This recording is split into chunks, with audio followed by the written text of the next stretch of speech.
When I was 16, I walked in to my older brother with a pistol in his mouth, getting ready to commit suicide.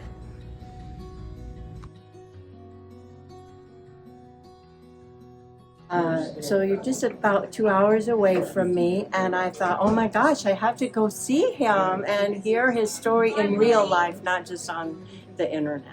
I learned about Kevin's story a couple of years ago when I was at a training, and since then I have brought his story to the health classes that I teach at a local high school. Well, I had seen you in Ashland, Kentucky about 5 years ago and was very inspired by your story. I also serve on the library board and was very anxious to be here to see the presentation this evening.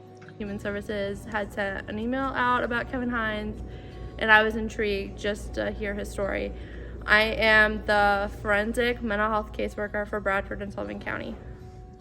My mom wanted me to come because she'd heard about it, and I thought it seemed like an interesting topic, so I just tagged along with her after we ate some Subway.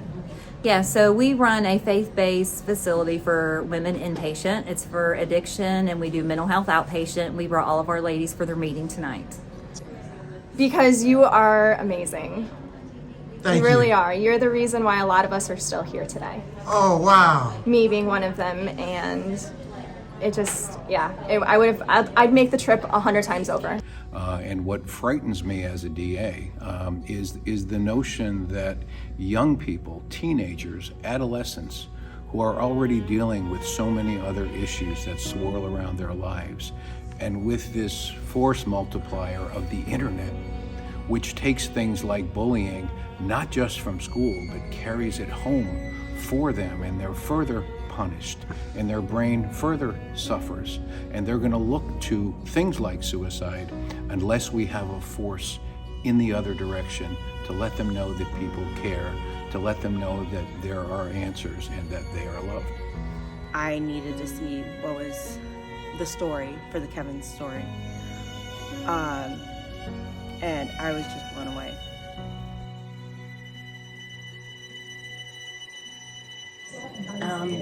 That you still struggle with suicidal thoughts, but you don't have to act on them.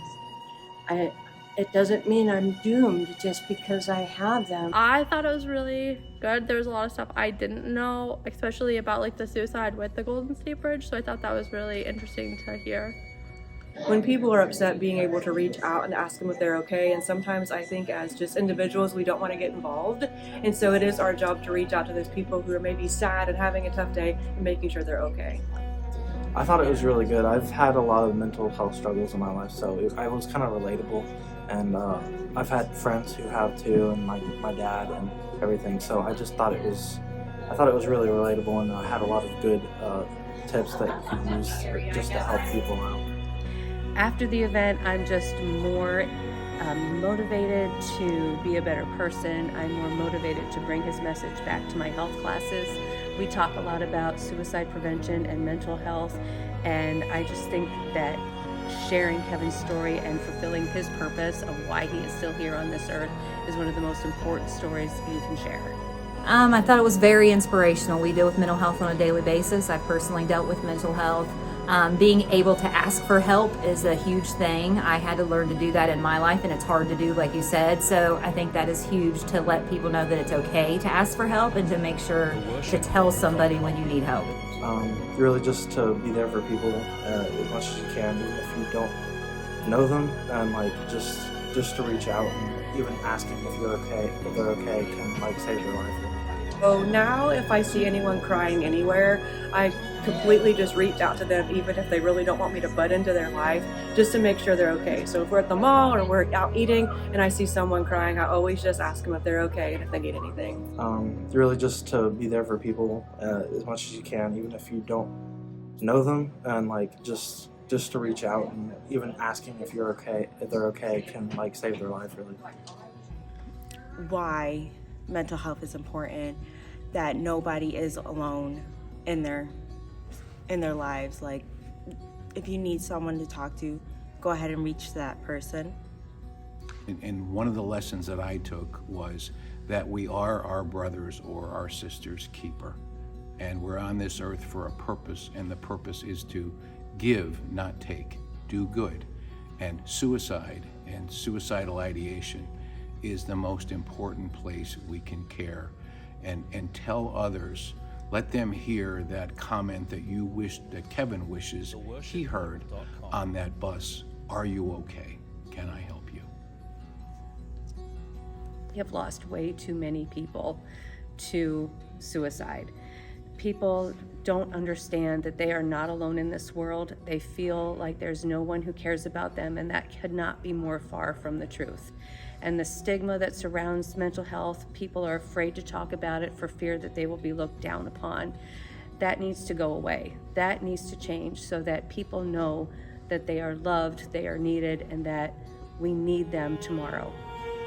And I'm going to work harder now with some of your notes and ideas to fight it. Do you go through that too? Yeah, I do. Yeah. You do? Yeah. And was this helpful? Extremely helpful. Yeah, Are you you- give me hope. Oh. Hope. That's what I'm taking away. Hope. Are you going to be here tomorrow? Yes, sir, I am. Yeah. Oh, thank you very much. Thank you so much. So I am 2 years and 5 months sober from alcohol and self-harm. The last time I tried to commit suicide was 2 years and 5 months ago. Studying was a struggle I started out with when I was 10 years old, and then addiction started when I was 13. I've been incarcerated in prison twice. God blessed me to get me out of that. I'm now executive director of a facility where I can help other people in their struggles in life. 3 years ago now, I was diagnosed with depression and anxiety disorder. So that it just an everyday thing. Kind of I'm on medication right now, and it seems to be getting better. But just every day you have your struggles, and you just have to hope it gets better. You give me hope. Hope. Somebody that understands the demons, understands what's going on in your head when you don't think anybody else gets it. And are you sober today? I am sober today, 13 years this year. 13 years this year. That's Yes. incredible. But so influential. You know, you make me want to be here tomorrow. Can I give you a hug? Absolutely. Thank you very much. And can I ask you, Lizzie, what happened to your brother? He's still alive and has 2 kids and is married.